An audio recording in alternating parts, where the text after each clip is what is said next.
Weapons is a 2025 supernatural horror film written and directed by Zach Kreger. It is his sophomore film after Barbarian.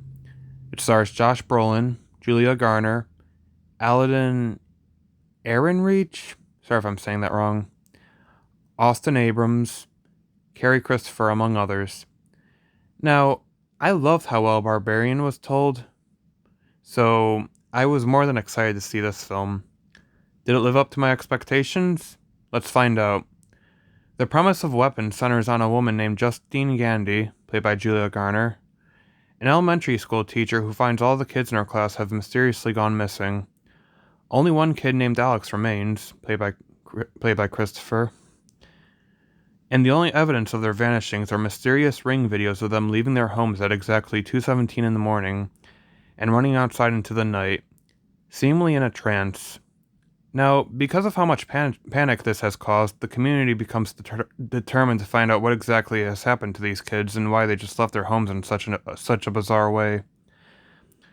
This premise alone is one of the scariest things about this movie, and I think a lot of that eeriness comes from just how subtle the disappearances of these kids are.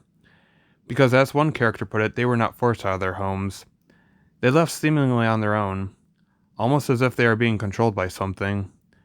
Just the mystery surrounding this alone made me truly fear for these kids, but it's also why it kept me invested because there was this curiosity factor that this movie had going for it that made me want to know what exactly happened to them, which also in turn adds to the suspense of the movie.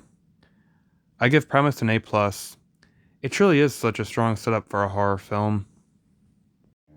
Next is acting, and there was something truly authentic about the way these people processed the grief of their kids going missing. I especially have to give props to Josh Brolin. You could tell that Archer's son going missing was truly having a drastic effect on him, and that was due to Brolin's phenomenal performance. I really did feel sad for him in a lot of areas, especially when Archer saw his missing son in a dream and started apologizing for being so distant. The regret in his voice felt so raw and realistic that it's one of the main reasons I felt so terrible for his character. Josh Brolin truly created a character you could sympathize with simply due to his acting. I also have to give props to Julia Garner as well. Her character has to put up with a lot of shit from not only from having her entire class going missing, but also being threatened by the public due to the fact that many believe she might have been responsible for the missing kids due to all of them being taught by her. And she more than demonstrates through her performance how draining this is for her character. Even though she wasn't the one behind it, you could still tell she feels some guilt due to the fact that she has this determination to keep her students safe.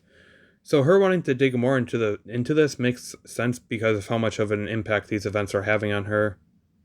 Her frustration from having the community turn against her feel very genuine, as did her emotion from losing an entire class of students she saw every day. And the rest of the cast was phenomenal as well. As Man Carrying Thing pointed out on his wife's channel, these actually felt like real people you could interact with in the real world and not characters in a horror film. I'd give acting an A. I know I spent so much time praising it, but the only thing keeping it from getting an A plus is due to the fact that I've seen acting in other films that was just slightly better. But one category that will definitely get a perfect score is cinematography. The one thing I truly love is the camera tracking in some scenes. It just felt so smooth with the way it moved and the way a lot of shots were set up were just so satisfying to watch. The framing was also great as well in a lot of areas, since it knew what you were supposed to be focused on in some scenes because of it. I was especially impressed by a lot of the night scenes since the lighting was still relatively good despite them being, night scenes. And the scenes where the kids are leaving their homes are pretty damn good as well. In fact, I think it was mostly the night scenes I was mostly impressed by when it came to the camera work, simply due to the way a lot of the shots were established. I give cinematography an A+. I literally have no complaints about it. Major kudos to Larkin Seipel, and I'm sorry if I'm saying your name wrong. Now, special effects in this film were not perfect, I will admit, but damn were they pretty fucking good. Like, almost scary good. As you know, it is somewhat implied these kids are being controlled by something, but it isn't just the kids. Sometimes there are adults in this film that fall under this strange influence as well. And the way their eyes bulge out as they went out to go attack people was just so chilling to look at. It's a simple trick, but very effective. And the gore might be seen as over the top by some, but I personally found that it was so realistic that it actually made me somewhat nauseous to look at it. Because sometimes it's literally right in your face, and they do not shy away from showing you just how much damage was done. And the amount of effort put into the gory moments is what made them feel so real in a lot of areas. Like, people are literally mangled in this film. And this is coming from someone that watches horror films pretty frequently. The only films that I feel are more gory than this are Saw, Hostel, and Terrifier. The makeup for one of the characters was also really good, but that's all I can really say since I feel like saying anything more would give too much away. But let's just say this character went through a lot of changes, so there were moments where it was kind of hard to believe it was the same person. I guess special effects an A. The only thing keeping it from a perfect score is the same reason for acting. That I have seen films that have slightly better effects. Lastly, directing. Zach Kreger upped his game from his directorial debut, because as much as I truly loved and adored Barbarian, I think I like this a lot more than that film. For starters, he crafts the story in such a phenomenal way.